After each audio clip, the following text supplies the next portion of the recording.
gempa bumi melanda Turki pada tanggal 6 Februari 2023 pukul 4.17 waktu setempat. Gempa pertama dengan kekuatan magnitudo 7,8 dan 9 jam kemudian disusul gempa kedua dengan kekuatan 7,5 magnitudo. Gempa tersebut mengakibatkan kerusakan masif seluas 350.000 km persegi. Diperkirakan 14 juta orang atau 16% dari populasi Turki terkena dampaknya. PBB memperkirakan lebih dari 1,5 juta orang kehilangan tempat tinggal.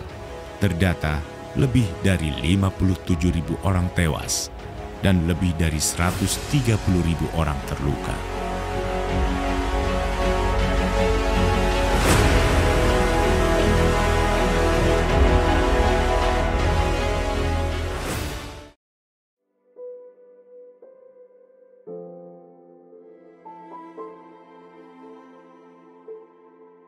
Pada tanggal 6 Februari 2023, kami mendapatkan informasi tentang terjadinya gempa di Turki itu melalui ada yang namanya virtual OSOC ya, atau juga kita kenal dengan namanya Global Disaster Alert and Coordination System. Itu adalah suatu sistem yang dikelola oleh PBB untuk dapat mendeteksi bencana-bencana yang ada di seluruh dunia.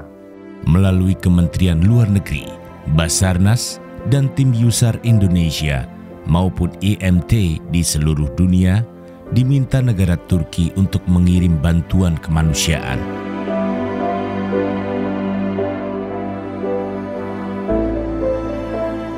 Permintaan bantuan Tim Yusar ke Indonesia, mereka mengetahui bahwa Indonesia mempunyai Tim Yusar yang sudah berklasifikasi medium internasional Urban SAR Team.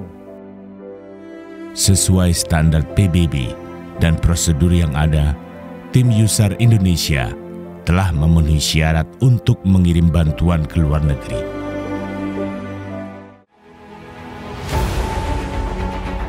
Sementara itu, kabar dibukanya bantuan internasional gempa Turki dalam waktu 6 jam. Tim Yusar Indonesia yang terdiri dari Dr. Cipto Mangunkusumo, Kenin Mabes Polri, dan personel Inasar yang lain berkoordinasi di kantor pusat Basarnas. Ya, memang untuk proses keberangkatan sesuai dengan standar bahwa dalam kurun waktu 10 jam semenjak dibukanya bantuan internasional, tim harus siap untuk diberangkatkan. Jadi ketika kita terima informasi dibukanya bantuan internasional pada hari Senin sore, itu pada Selasa pagi sebenarnya sudah siap untuk seluruh tim diberangkatkan. Melalui proses flight clearance atau izin memasuki negara-negara lain, Tim Yusar Indonesia siap diberangkatkan dari Bandara Halim Perdana Kusuma dengan pesawat Boeing 737 dan Hercules milik TNI AU. Dari 49 personel yang diberangkatkan terdiri dari 5 komponen, yaitu 1. Komponen manajemen, 2. Komponen search, 3. Komponen rescue, 4. Komponen medis, 5. Komponen logistik. Sesuai kompetensinya, Tim Yusar merupakan medium Yusar Team yang dituntut bekerja 24 jam selama 7 hari. Hari pertama kita melaksanakan ASR2 atau Assessment Search and Rescue tipe 2, yaitu untuk mengetahui apakah ada korban yang terperangkap dalam bangunan tersebut. Jadi untuk jelasnya dalam Urban SAR itu memang kita bagi menjadi 5 macam assessment.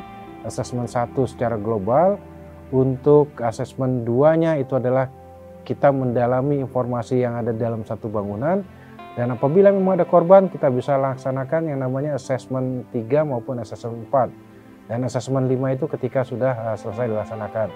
Jadi begitu kita dapat informasi awal itu adalah kita laksanakan assessment ASR 2, yaitu untuk dapat mengetahui ada korban yang terperangkap di bangunan tersebut.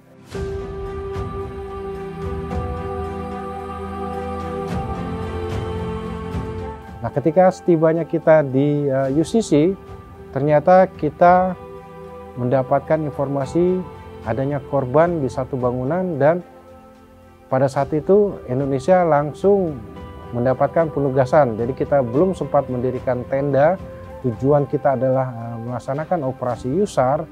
Tugas tersebut langsung kita laksanakan dengan menerjunkan satu tim ke lokasi tersebut.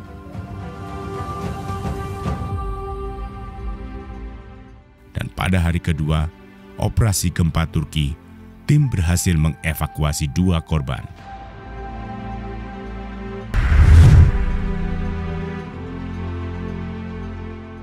Jadi kita melaksanakan operasi di Turki itu berada di Provinsi Hatay. Nah, setiap jam 8 itu ada briefing pagi dan setiap negara akan diberikan penugasan. Nah, tapi pada hari kedua itu kita melaksanakan evakuasi terhadap 2 korban yang meninggal yang tertimpa di reruntuhan. Pada hari ke-6, Presiden Republik Indonesia berkunjung ke kantor pusat Basarnas. Pada hari itu juga, Presiden melakukan telekonferensi dengan tim Yusar yang sedang melakukan operasi di Turki. Ya, tadi malam saya telepon juga berbicara dengan Presiden Erdogan kita yang juga berada di Turki, dan beliau menyampaikan apresiasi karena kita dianggap cepat. Kami bersama-sama disapa oleh Presiden untuk menanyakan kondisi yang ada di Turki dan juga kondisi tim yang sedang melaksanakan tugas. Dan alhamdulillah ketika disapa oleh Bapak Presiden, seluruh tim Inasar dalam keadaan sehat walafiat dan dapat melaksanakan tugas dengan baik. Dan pada saat itu seluruh anggota itu merasakan kegembiraan dan bisa menaikkan moral yang ada di personil tim Inasar, karena memang pada saat itu tidak hanya suhu yang menjadi tantangan, tetapi juga adanya gempa-gempa susulan yang terjadi sering di negara tersebut.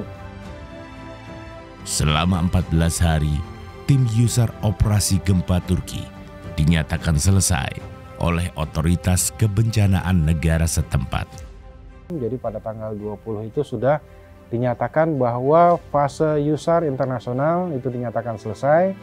Selanjutnya untuk penanganan Yusar akan ditangani oleh pihak negara lokal atau negara setempat.